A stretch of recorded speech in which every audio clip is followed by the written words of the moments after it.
இந்த கூட்டத்துக்கு வந்து கத்துறதால பேசுறதால இங்கே இருந்து போய்க்க உங்களுக்கு ஹார்ட் ரேட் கூடும், ப்ரெஷர் கூடும், ஸ்ட்ரோக் வரும், இம்யூன் சிஸ்டம் குறையும். கேள்விகள் கேட்டால் கொஞ்ச நாள் ஸ்ட்ரோக் இல்லை, ஹார்ட் அட்டாக்கும் வரும். அது தெரியும், கேட்க வேண்டிய கேள்வியை கேட்போம். இங்க அந்த வர்க்கு நடக்குது, நீங்க இந்த பேரை சொல்லவே இயலாது. இந்த பேரை சொல்லி நீங்க கணக்கு வழக்க கேட்டா ஏன் பாதமாகணும்? உரத்த சத்தம் போடுறது கலாச்சாரம் இது வந்து இது உண்மையான அபிவிருத்தியும் கொண்டு வரக்கூடிய குறிப்பிட்டமைக்காக வைத்தியர் என்ற ரீதியில் சில விடயங்களை நான் சொல்ல விரும்புகிறேன். அது தவிர நான் ஒரு சிரேஷ்ட உத்தியோகத்தராக இந்த பகுதியில் கடமையாற்றுகிறேன். ஒன்று, இந்த கூட்டங்களுக்கு எங்களை அழைத்தால் மிகவும் கண்ணியமான முறையில் நீங்கள் நடத்த வேண்டும். நீங்கள் கௌரவ பாராளுமன்ற உறுப்பினர்களாக இருக்கலாம், அமைச்சர்களாக இருக்கலாம். ஆனால்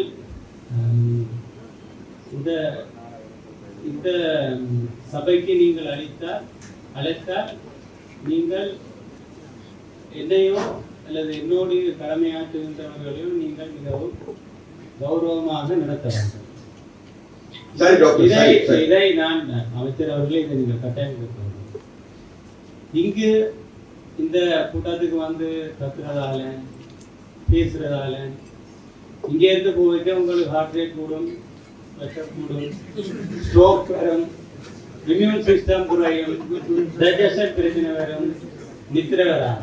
இந்த நோயாளிகளை ஒரு தடவை உருவாக்காதீங்க. நிறைய கூட்டங்களை முடித்தவர்கள் இப்ப யாழ்ப்பாண வைத்தியசாலையில கிழமையில வந்து நடுத்தர வயதுல ஸ்ட்ரோக் வந்து கேள்விகள் கேட்டால் கொஞ்ச நாள் ஸ்ட்ரோக் இல்லை, ஹார்ட் அட்டாக்கும் வரும். அது தெரியும், கேட்க வேண்டிய கேள்வியை கேட்போம். டாக்டர் அர்ச்சனா மைக்கேல் என்ன பாத்துக்காது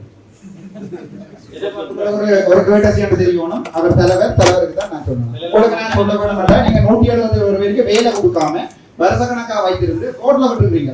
கனவடியாங்க நாங்க பாதைக்கலாம். உங்களுக்கு வணக்கம். வழக்கு நடந்து இருக்குது.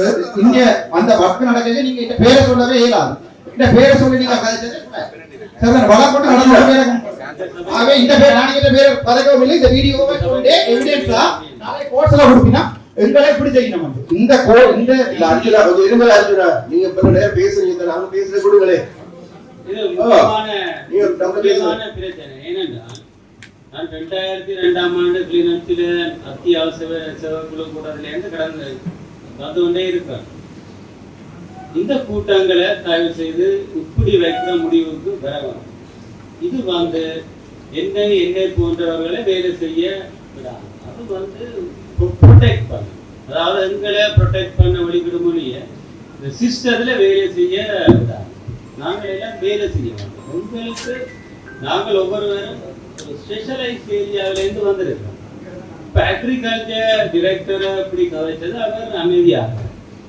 டாக்டர் கேதீஸ்வரன் ஒரு சீனியர் அட்மினிஸ்ட்ரேட்டர், அவர் வந்து அவர் பதட்டமாக பதில் அளிக்க முடியாத வகையில் கணக்கு வழக்க கேட்டா ஏன் பாதமாகணும்? உரத்த சத்தம் போடுறது கலாச்சாரம் இது வந்து இது உண்மையான அபிவிருத்தியும் கொண்டு வர போறதில்லை, ஒரு ஹெல்த்திய சொசைட்டியும் கொண்டு வர போறதில்லை.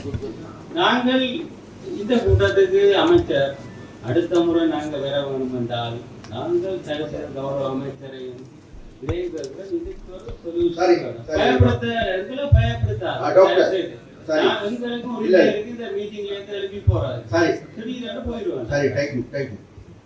இவ்வாறு இந்த வேற வேற ஷோ காட்டுகின்ற கடைசி கூட்டம் இதாத்தான் இருக்கும். யாழ்ப்பாணம் கேட்டா நானும் ஒன்று சொல்லணும் என்னன்னு கேட்டேன். நான் கடைசி நேரத்தில் எல்லா மருந்து பேர் எதுவும் இல்லையே, இந்த ஒரு முறைக்கு தலைவர் இதுகளை கொண்டு பண்ண மாட்டேங்கிறார் பாஸ். அப்ப அதனால வேண்டி உண்மையிலேயே இப்ப இருக்கிற கடந்த 2 வாரத்துக்கு முன்ன ஸ்ரீதரன் எம்பி எந்திரிச்சு போயிட்டார். அதனால ப்ளீஸ் நான் சொல்றேன், நாங்க வரையில இந்த வராடி பரவாயில்லை சார்.